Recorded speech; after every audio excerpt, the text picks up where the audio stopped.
நான் வர சீன்லாம் பின்னாடி திட்டினவங்களெல்லாம் பார்த்தேன்.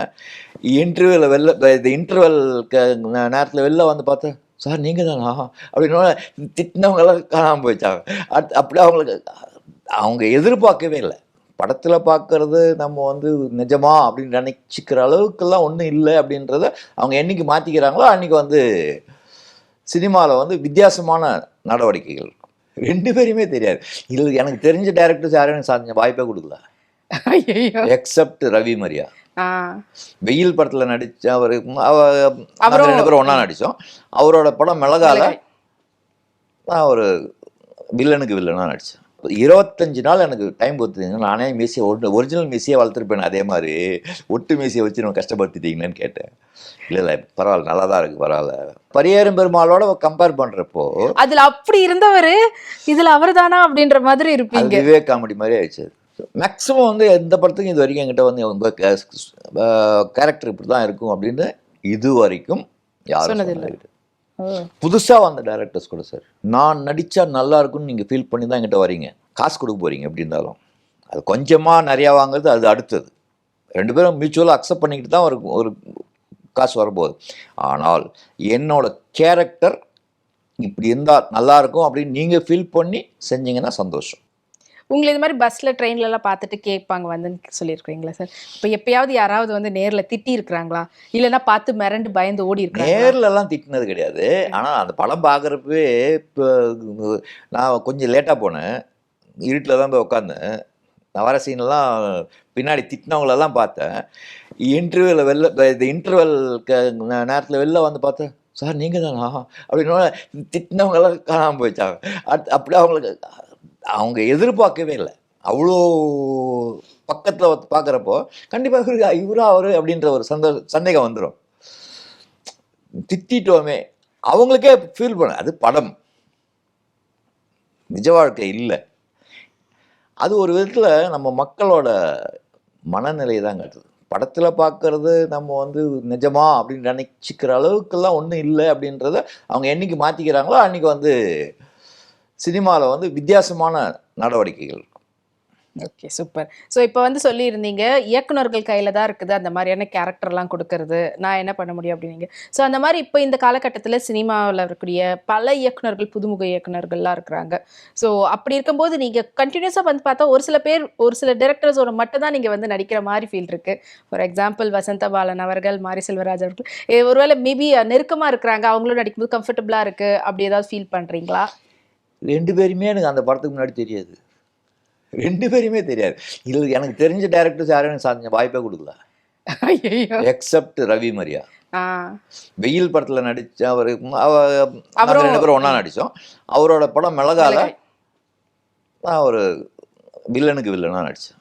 பட் மிளகாயில வந்து உங்களுக்கு ஒரு என்ன சொல்றது, மாசான ஒரு கேரக்டர், நல்ல கேரக்டர், அது வித்தியாசமாக இருந்தாங்க கேரக்டர். ஆனால் எந்த காரணத்தை கொண்டும் வந்து அது என்னன்னா அதில் வேடிக்கை என்ன, எனக்கு மீசியே கிடையாது அந்த நேரத்தில். ஆனால் மீசியெல்லாம் ஒட்ட வச்சு நான் தான் டேரக்டர் கேட்டேன், சொல்லியிருந்தீங்கன்னா ஒரு 25 நாள் எனக்கு டைம் கொடுத்துருந்தீங்கன்னா நானே மீசியை ஒரிஜினல் மீசியை வளர்த்துருப்பேன். அதே மாதிரி ஒட்டு மீசியை வச்சு நம்ம கஷ்டப்படுத்திட்டீங்கன்னு கேட்டேன். இல்லை பரவாயில்ல, நல்லா தான் இருக்குது, பரவாயில்ல, உங்களுக்கு செட் ஆகிடுச்சு, செட் ஆகலைன்னா தான் கஷ்டமாக இருந்திருக்கும்.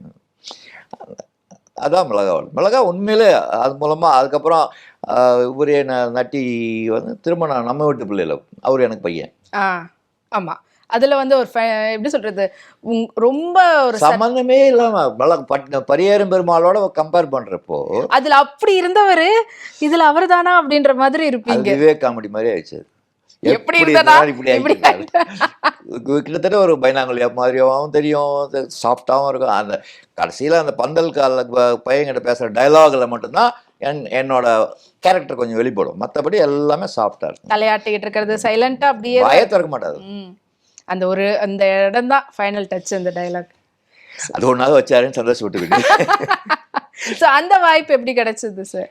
அந்த படத்தில் வந்து எந்த சின்ன கேரக்டராக இருந்தாலும் ஓரளவுக்கு எஸ்டாப்ளிஷ்ட் ஆர்டிஸ்ட் போடணும் அப்படிங்கிறது வந்து ப்ரொடியூசர்ஸோட இது அப்படின்னு கேள்விப்பட்டேன்.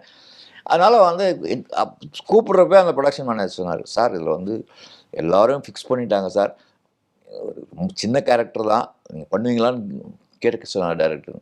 ஒன்றும் பிரச்சனை இல்லை, பாண்டியராஜா தான் டாக்டர். ஒரு பிரச்சனையும் கிடையாது, நோ ரிசர்வேஷன்ஸ். நடிக்கிறதுன்னு வந்தாச்சுன்னா அதுக்கப்புறம் எந்த படமாக இருந்தாலும் ஓகே, ஒரு அறிமுகத்துக்காவது வந்துட்டேன், ஒன்றும் பிரச்சனை கிடையாது அப்படின்னா நடித்தேன், வந்தேன், அவ்வளோதான். ஓகே. ஸோ இந்த மாதிரி ஒவ்வொரு படத்துலையும் வந்து உங்களுக்கு கிடைச்ச வாய்ப்பு இதெல்லாம் வந்து நீங்கள் தேடி போகலைன்றீங்க, அதுவாகவே வரும்போதே அது எப்படி எடுத்துக்கிட்டீங்க? இந்த கேரக்டர்லாம் ஒன்று அவங்க எக்ஸ்பிளைன் பண்ணிட்டு பிறகு தான் நீங்கள் போவீங்களா? சில படங்களுக்கு எக்ஸ்பிளைன் பண்ணாங்க, மேக்ஸிமம் வந்து எந்த படத்துக்கும் இது வரைக்கும் என்கிட்ட வந்து உங்கள் கேரக்டர் இப்படி தான் இருக்கும் அப்படின்னு இது வரைக்கும் யாரும் சொன்னதில்லை. சொன்னது. புதுசாக வந்த டைரக்டர்ஸ் கூட சார், நானும் கண்டுக்கிறதே கிடையாது. நான் ஒரே வார்த்தை சொல்லுவேன், நான் நடித்தா நல்லா இருக்குன்னு நீங்கள் ஃபீல் பண்ணி தான் என்கிட்ட வரீங்க, காசு கொடுக்க போகிறீங்க. எப்படி இருந்தாலும் அது கொஞ்சமாக நிறையா வாங்குறது அது அடுத்தது, ரெண்டு பேரும் மியூச்சுவலாக அக்செப்ட் பண்ணிக்கிட்டு தான் ஒரு காசு வரப்போகுது. ஆனால் என்னோட கேரக்டர் இப்படி இருந்தால் நல்லாயிருக்கும் அப்படின்னு நீங்கள் ஃபீல் பண்ணி செஞ்சீங்கன்னா சந்தோஷம். நான் வந்து உங்களுக்கு வந்து நீங்கள் கேரக்டர் அங்கே ஸ்பாட்டில் வந்து இப்படி நடித்தா நல்லாயிருக்குன்னு சொன்னீங்கன்னா அதை நான் பெட்டர்மெண்ட் பண்ணுறதுக்கு ட்ரை பண்ணுவேன். முன்கூட்டியே நான் வந்து ரிசர்வ் பண்ணி வச்சுட்டு இப்படி நடித்தா நல்லா இருக்கும்னா வரணும். நீங்கள் முழு கதையை சொல்லலை, முழு கதை நான் அதில் என் கேரக்டரை சொல்லலை.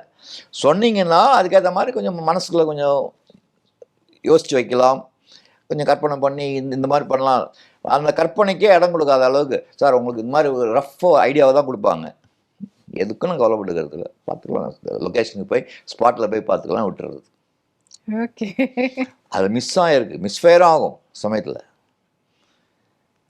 அப்படியே அதுதான் இருக்கும். சமயத்தில் ஒரு சசிகுமார் படத்தில் அந்த மாதிரி ஆச்சு. ஒரு என்ன அவங்களுக்கு என்ன எங்கிட்ட என்ன எதிர்பார்க்குறாங்கன்னு அவங்களுக்கே தெரியல. அதனால் இது வரைக்கும் நான் நடித்த படங்களை ஃபீல் பண்ணி அதாவது உண்மையிலேயே ஆஹா எனக்கு இந்த வாய்ப்பு நான் வேண்டானே சொல்லியிருக்கலாமே அப்படின்ற மாதிரி ஃபீல் பண்ணது அந்த.